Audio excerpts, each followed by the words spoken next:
Ang Magnolia, Converge at Rain or Shine Elasto Painters ngayon ay nag-uusap na para sa isang posibleng malaking trade na mangyayari. Dahil tapos na yung kampanya ng Gilas, pagfo-focus na ang mga teams dito sa pagpapalakas sa kanilang koponan sa darating na season. At ang isang nakikita dito ng Magnolia na pwede nilang gawin ay kunin yung number 7 na draft pick nitong Rain or Shine Elasto Painters. At ibibigay naman nila dito sa Converge Fiber Xers ng Rain or Shine itong si Andre Caracut. Samantala naman ang Rain or Shine Elasto Painters makukuha nila itong si Abu Tratter. So ang mangyayari, itong Magnolia, yung first round draft pick ng Rain or Shine mapupunta sa kanila. Ito namang Rain or Shine makukuha si Abu Tratter at itong Converge Fiber Xers makukuha nila si Andre Caracut. Kaya gustong kunin ng Converge itong si Andre ay dahil may posibilidad na yung kanilang guard na si Aljon Melesio ay ma-trade na. Kaya gusto nila ng kapalit. Samantala naman ang Rain or Shine, obvious naman na big man ang hinahanap nila. Kaya gusto si Abu Tratter magiging fit doon sa lineup ni Coach Yeng Yao. At ito namang Magnolia, gusto nila ng isang first round draft pick bukod sa sarili nila para makakuha sila ng mga rookies. Alam ng Magnolia na medyo mahirap kumuha ng top draft pick ngayon dahil hindi basta-basta magbibitaw yung mga teams. Kaya tinitignan nila na makipag-negotiate dito sa Rain or Shine Elasto Painters. Kaya ngayon, yan ang nakikita natin dito ang posibilidad na mangyari. Itong Rain or Shine Elasto Painters, willing naman yan makipag-trade dito sa SMC. Basta na maging patas yung usapan. At sa ganitong klaseng trade, hindi naman sila malulugi.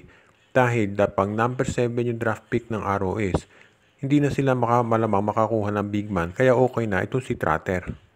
Ang San Miguel Beer ngayon ay nilalako na ang marami nilang players dahil gusto nila na magkaroon ng matinding revamp.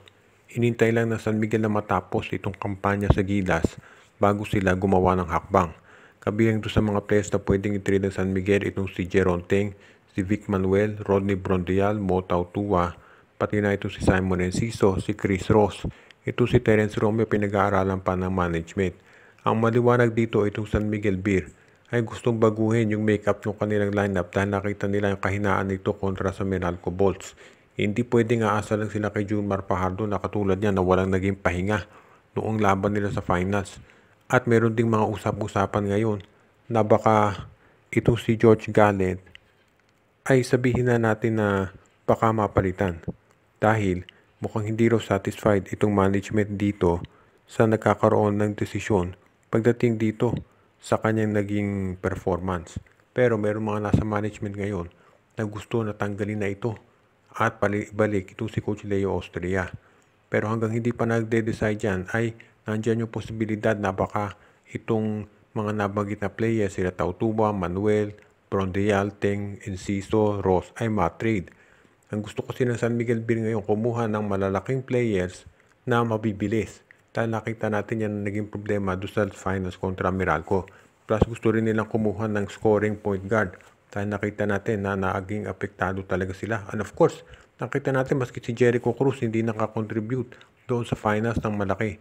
Kaya yan ngayon ang pinag-aaralang mabuti nitong San Miguel Beer kung paano nila maaayos yung kanilang sistema. At of course, alam natin na kinakailangan din ng San Miguel Beer na gumawa ng paraan para masiguro na yung kanilang magiging performance ngayong season ay mas maganda dahil ang laki ng expectation sa kanila.